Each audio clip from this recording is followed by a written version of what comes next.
Today, we're going to dive into a question you might be asking yourself a lot lately. Why is my brain feeling so slow? We're going to unpack whether you're dealing with memory loss, brain fog, or just plain old mental fatigue. More importantly, we'll look at the actual science behind these everyday mental roadblocks and what you can legitimately do about them. So let's just jump right into our first big question. Why does your brain feel slow? Listen, if you've been actively searching the internet for reasons why you can't focus, or why you aren't recalling things as sharply as you used to, you are definitely not alone. It's incredibly common, and it is absolutely crucial to understand what's really happening inside your head. So many of us are finding ourselves losing our train of thought, struggling to find the right word, or just feeling this overwhelming sense of mental fatigue that makes everyday tasks feel like a really heavy lift. You're probably wondering, right off the bat, is this brain fog or is it actual memory loss? Well, let's ease some of that anxiety right now by separating normal cognitive hiccups, like dropping a word mid-sentence, from actual brain fog. Normal forgetfulness is just a momentary lapse. It happens to literally everyone, and it's just a natural part of how our brains filter out information. Brain fog, on the other hand, that's not just a brief lapse. That is a persistent, heavy feeling of mental cloudiness that feels totally disproportionate to whatever it is you're actually doing. That brings us to Section 1, forgetting what you were doing. A super common question we all ask is, why do I forget what I was just doing? We have all been there, right? You walk into a room, you stare blankly into the open refrigerator, and you completely forget why you're even standing there. Well, here is the really good news. This isn't a sign of memory loss at all. It's actually just a biological quirk called an event boundary. You see, our brains don't record our lives like one continuous, unbroken video stream. To manage our cognitive load, the brain chops our experiences up into separate, digestible little chapters. And a physical doorway, that serves as a boundary that literally tells your brain, okay, that chapter's closed, let's start a brand new one. In fact, this has been scientifically documented in the Quarterly Journal of Experimental Psychology as the doorway effect. Researchers found that even when subjects simply walk through virtual doorways on a computer screen, or, get this, just imagined walking through a door, their memory of the previous room dropped by nearly 18%. How wild is that? So the key here is understanding the mechanics behind it. When you move into a new room, your brain instantly constructs a brand new event model. That intention you formed in the old room, it suddenly faces what scientists call retrieval interference. That just means it's temporarily hidden behind competing associations. For example, you encoded your intention, like go get the mustard, in the context of the living room. But the second you cross into the kitchen, that living room event model gets filed away. It makes it so much harder to recall the mustard because your brain is suddenly incredibly busy processing your shiny new kitchen environment.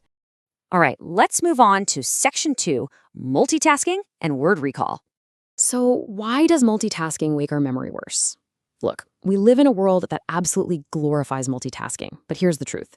Our neurological hardware just was not built for it. When your working memory is overloaded with task switching, you rapidly deplete the cognitive resources you need to manage those event boundaries we just talked about. This makes you highly vulnerable to forgetting your immediate purpose.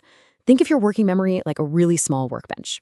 If you clutter that bench with too many different tasks, you're checking emails, listening to an explainer, planning dinner, there is literally no room left to hold on to the specific details of what you are trying to do right in this exact second. This exact same cognitive overload can trigger that incredibly frustrating tip-of-the-tongue phenomenon. You know the feeling, where a word feels stuck just out of reach. You know the word. You might even know what letter it starts with, but your brain just cannot deliver it to your mouth. This is called lethalogica. And honestly, while it's totally normal, it happens way more frequently when our cognitive workbench is overloaded. Now, the solution here is actually totally counterintuitive. You need to simply stop actively searching for the word. Seriously, if you stop forcing it, the retrieval interference clears up and the word will usually just pop into your head totally randomly a few minutes later. When you aggressively try to force the word out, you actually end up strengthening the incorrect neural pathways that are blocking it. So by taking a breath and just letting it go, you're allowing your brain to subconsciously navigate the correct pathway without all that pressure. While this tip-of-the-tongue thing happens to everyone, it does increase as we age. That's because older brains tend to show overactivation in the prefrontal cortex, which basically indicates a continued, sometimes inefficient search when retrieval fails. Basically, as we get a bit older, our brains try to work harder, but not necessarily smarter, to find that missing word. It's an age-related shift in how we process information. But again, I want to emphasize that it is a completely normal phenomenon and is independent of conditions like dementia. Let's shift gears now to Section 3, mental fatigue and brain energy. Can mental fatigue actually affect your memory? Well, what if your memory issues go beyond those simple, quirky lapses at doorways or mid-sentence and feel more like a constant, heavy mental fatigue? That persistent sluggishness is brain fog. Now, brain fog isn't a medical diagnosis. Instead, it's a physiological signal that your brain, which is the highest energy organ in your entire body, just isn't getting the fuel it needs. Your brain consumes a massive amount of your body's energy, so when something disrupts that energy supply, your neurons simply cannot fire efficiently. And the result? Slowed processing speeds, really poor concentration, and a profound sense of mental cloudiness. The really crucial point here is that brain fog has real, measurable drivers. It can range from chronic stress and post-viral inflammation to something as simple as eating a massive, heavy carbohydrate lunch that just crashes your energy levels. For example, sustained elevated cortisol, which you get from chronic stress, literally degrades your brain's ability to sustain attention over time. Post-viral conditions like long COVID can trigger neural inflammation. Heck, even poor gut health can send inflammatory signals straight up to your brain. It is all intimately connected to how your brain receives and utilizes energy.